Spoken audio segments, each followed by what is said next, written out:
Hi everybody and welcome back. We are now going to talk about how to graph a specific function, including a base function and its translate. So we're just going to do this all in one step and talk about graphing this translated function here. So this is an exponential function that's going to be changed. So let's look at the different shifts here a little bit more closely before we actually graph it. So if I zoom in a little bit, so again, anything that happens in the exponent here affects the x. So all we're going to have is a horizontal shift to the right one. Shift to right. So that's going to be the x minus 1. Then we'll have a reflection about the x-axis.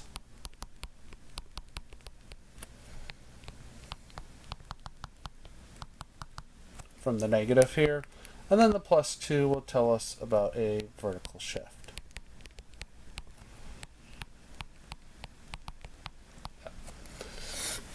Showing us that everything that happens outside the exponents involve y, everything that happens inside the exponent involves x.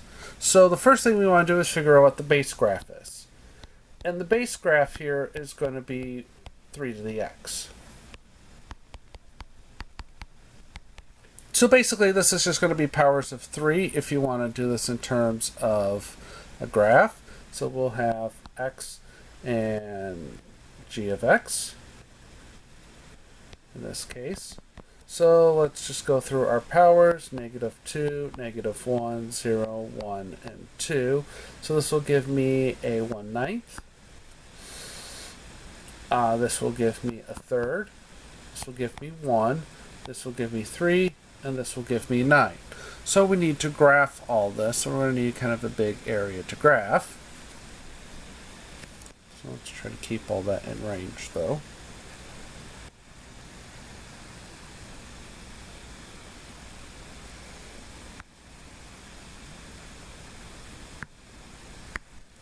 So let's see, 1, 2, 3, 4, 5, 6, 7, 8, 9. So this would be good enough here. So again, this always goes through 0, 1. So we'll have this point 0, 1. Then we'll also have the point 1, 3. So 1, 3. Then we'll have the point 2, 9. So 6, 9. That will be the point 2, 9. Then we'll have the point 1, a third. So we'll be down here at 1, a third. Or negative 1, a third, excuse me. Try that again. And then we'll even be closer to the x-axis, which I can't draw very well here, but that'll be negative 2, a 9th. And notice that the graph just basically looks like what I've been drawing before, except this grows a little bit more faster than that. So there you go. And here's kind of the basic graph right here. So notice that the part that gets really close to the x-axis gets really hard to draw. And once you get past 2, this part just grows really steep and gets hard to draw too. So you usually just want to plot a few points near 0 to give you a sense of how to draw this. So next thing we want to do now is we want to do the horizontal shift to the right. So that's going to involve the x minus 1. So the next thing we're going to do is do h of x equals 3 to the x minus 2. So I'm going to take this table of values and I'm going to copy it, save time,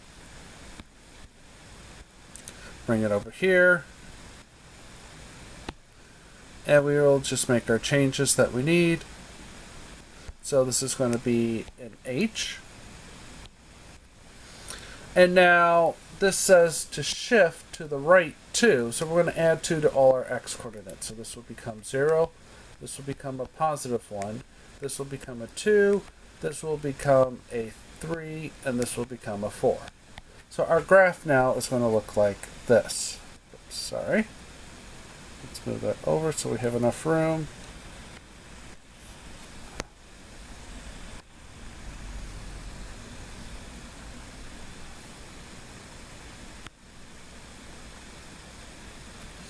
So at 2, so that's probably the best, so each one of these are going to be 1 again. So at 2 here, we will be at 1. So we have the point 2, 1 here. On 3, we'll be at 3 as well, so this will be the point 3, 3. And at 4, we'll be at 9, so here's 6, and here's 7, 8, 9. So there we go. We'll be at 4, 9. And then we'll be at 1 1/3. And then we'll be at 0 1/9. And again, we will have a graph that just looks like our last one, but gets shifted over to the right too. So this is the graph of h of x. So let me copy this table before we move on. So now what we want to do is, next thing we want to do, we've applied the horizontal shift. Now we want to apply the reflection, so that means we have to introduce this negative. So our next function will be I of x will be negative 3 to the x minus 2. And again, I am going to copy and paste my table in and make the necessary changes. Now remember that when we introduce a negative like this, all we do is change the sign of all the numbers. So this becomes negative, negative, negative, negative, negative. And that's all we change. And so let's draw this graph in.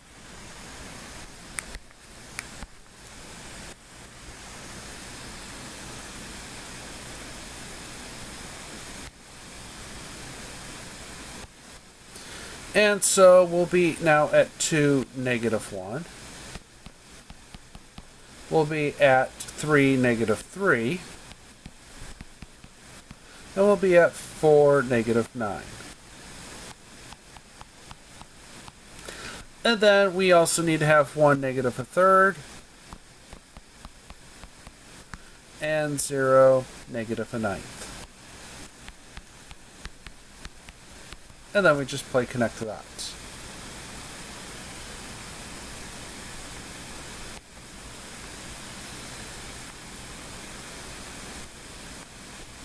And there we go. So that just looks like we took the graph of the previous step and just flipped it around the x-axis.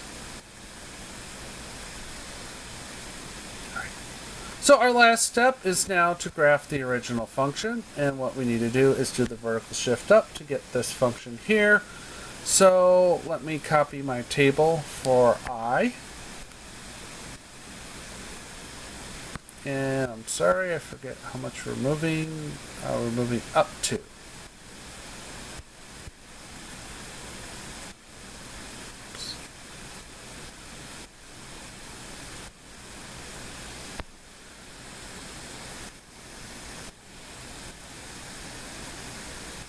So this will be f of x equals negative 3 to the x minus 2, all plus 2. And we'll have our new graph.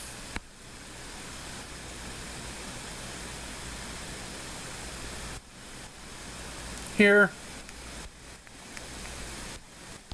And so all we have to do is add 2 to all the y coordinates.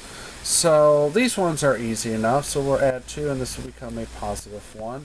We'll add 2 here and this becomes a negative 1. We'll add 2 here and this becomes negative 7.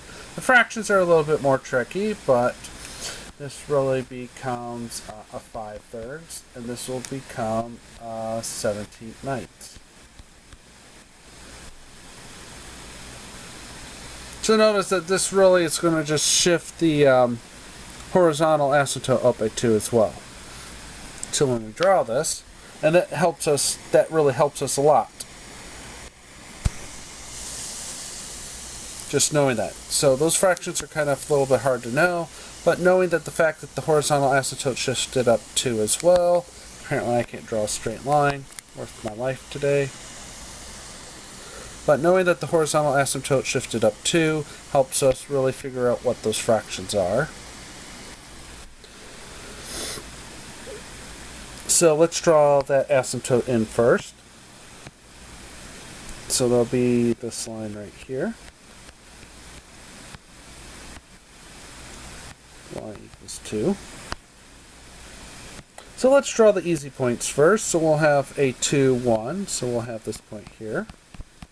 The unit is 3, -1, and then we have 4, -7. So 1, 2, 3, 4, 5, 6, 7. So the way to draw the other 2 points is to realize that here we were at 1/3.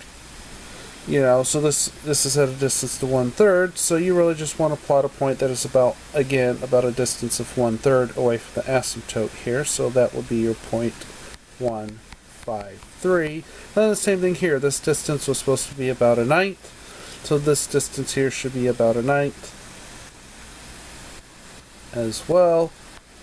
And that's the point 0, 17/9. You'll notice that these points are really hard to draw. And this why, so notice that, when we start getting into these weirder graphs, these things get harder to draw.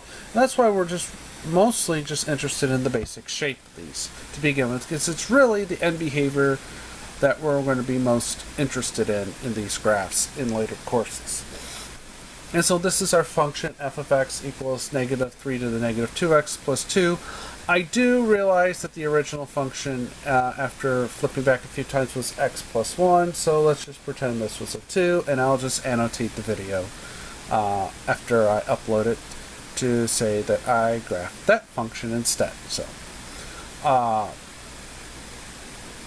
that's it for transformations. Up next, we're going to talk about some more properties of exponential functions that allow us to solve them. See you then.